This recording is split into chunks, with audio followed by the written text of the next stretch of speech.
Graça e paz da parte de Deus, nosso Pai, e do nosso Senhor Jesus Cristo. Meus irmãos, quero convidá-los a meditar nesse momento comigo na palavra de Deus, a qual está registrada no livro de Mateus, Evangelho de Mateus, capítulo 26, do versículo 36 ao 46, que diz assim: Em seguida foi Jesus com eles a um lugar chamado Getsemane e disse a seus discípulos: Assentai-vos aqui, enquanto eu vou ali orar. E levando consigo a Pedro e aos dois filhos de Zebedeu, começou a entristecer-se e a angustiar-se. Então lhes disse: A minha alma está profundamente triste até a morte. Ficai aqui e vigiai comigo. Adiantando-se um pouco, prostou-se sobre o seu rosto, orando e dizendo: Meu Pai, se possível, passa de mim este cálice. Todavia não seja como eu quero, e sim como tu queres. E voltando para os discípulos, achou-os dormindo, e disse a Pedro: Então, nem uma hora pudestes vós vigiar comigo? Vigiai e orai para que não entreis em tentação.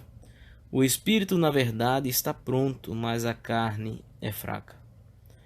Tornando a retirar-se, orou de novo, dizendo: Meu Pai, se não é possível passar de mim esse cálice sem que eu o beba, faça-se a tua vontade. E voltando, achou-os outra vez dormindo, porque os seus olhos estavam pesados.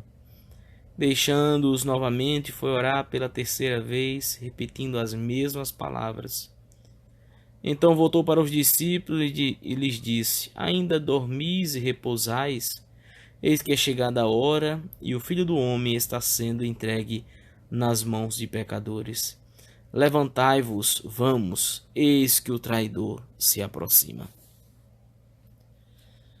Meus amados, essa história é uma das mais tocantes, como também uma das mais altamente significativas e instrutivas dentro dos acontecimentos da vida de Jesus. Acima de tudo, demonstra a verdadeira humanidade de Jesus. Jesus tomou seus discípulos especiais e favoritos, Pedro, Tiago e João, pois precisava de seu consolo e apoio. Mas incapaz de suportar sua provação na presença imediata deles e debaixo da observação deles, adiantou-se um pouco mais. Como homem, procurava evitar instintivamente a morte na cruz, porque era algo altamente revoltante e que só lhe prometia as piores agonias. Seria uma tolice pensar aqui que Jesus só se preocupava com os sofrimentos espirituais, ou em começar a arcar com o peso dos pecados do mundo. Isso é verdade, mas Jesus, sendo homem, também possuía as sensibilidades, sim, e às vezes até os temores dos homens, embora tais elementos jamais tivessem podido derrotá-lo. Esquecemos-nos de que ele foi tentado em todos os pontos, tal como nós mesmos os somos, que ele levou completamente sobre si a nossa natureza, com suas debilidades naturais. A luta e a intensa agonia de Jesus foram perfeitamente reais.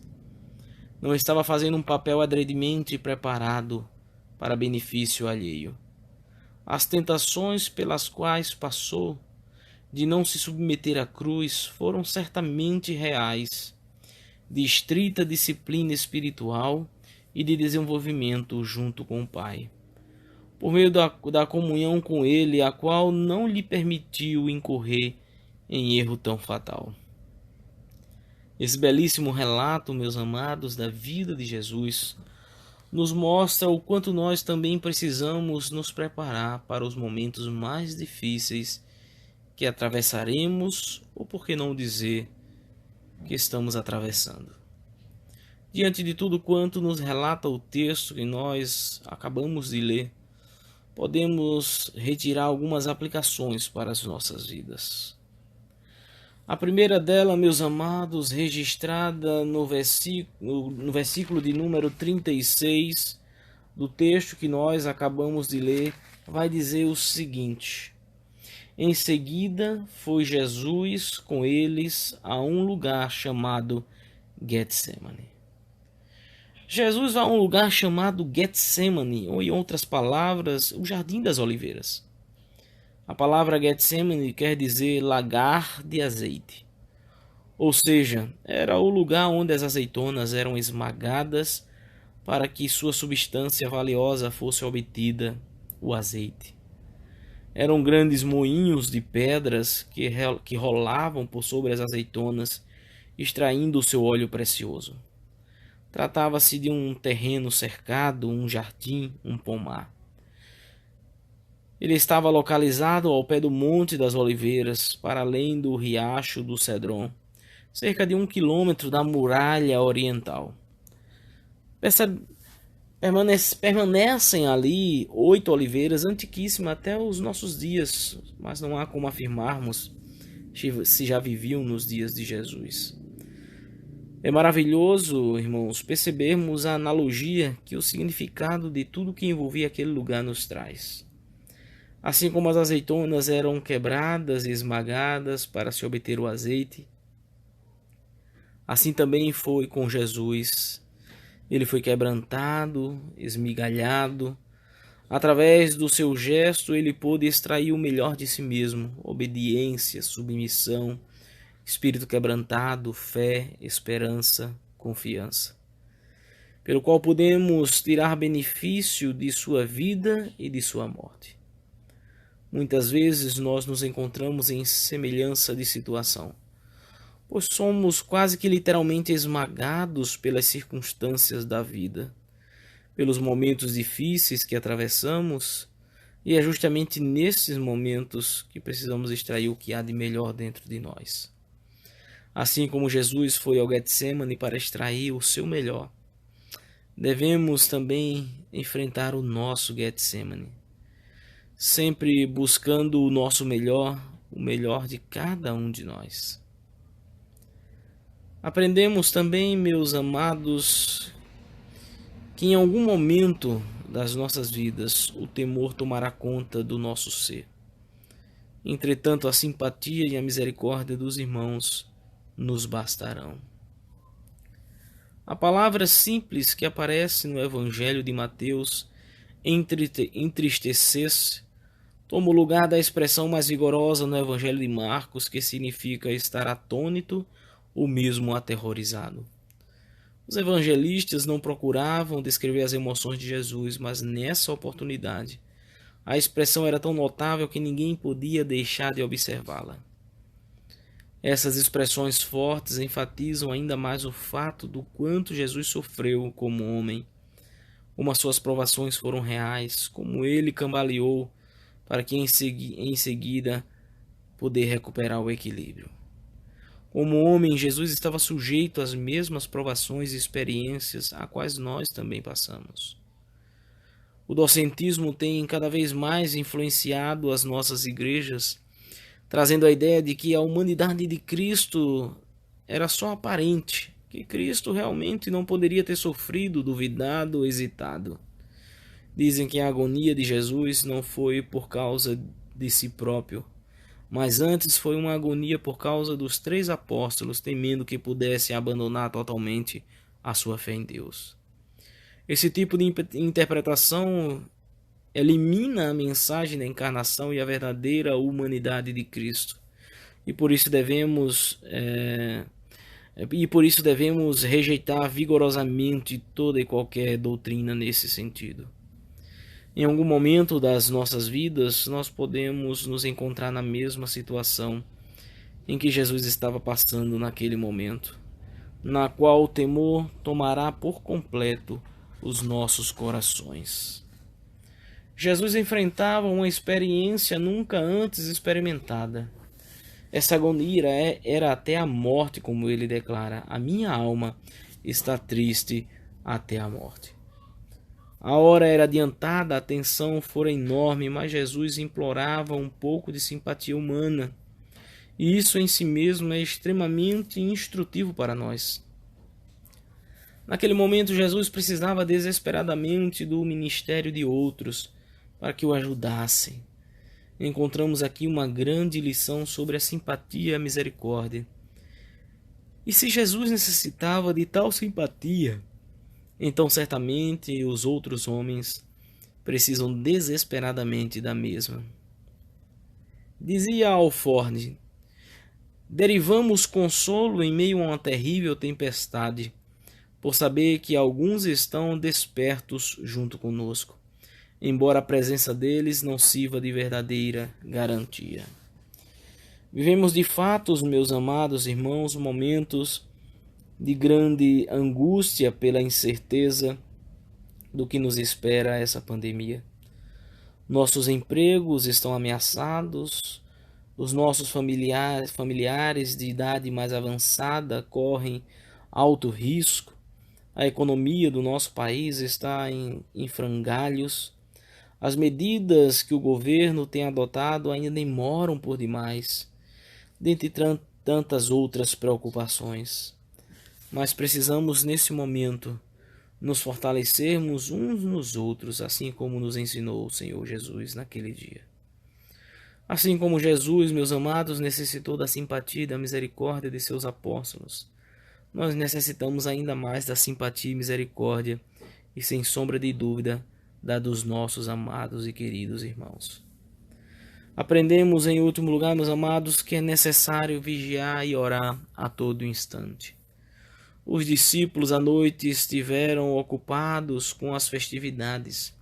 Não haviam compreendido a conversa referente a Judas Iscariotes e não percebiam que naquele exato momento Judas estava reunindo autoridades e soldados para virem prender a Jesus.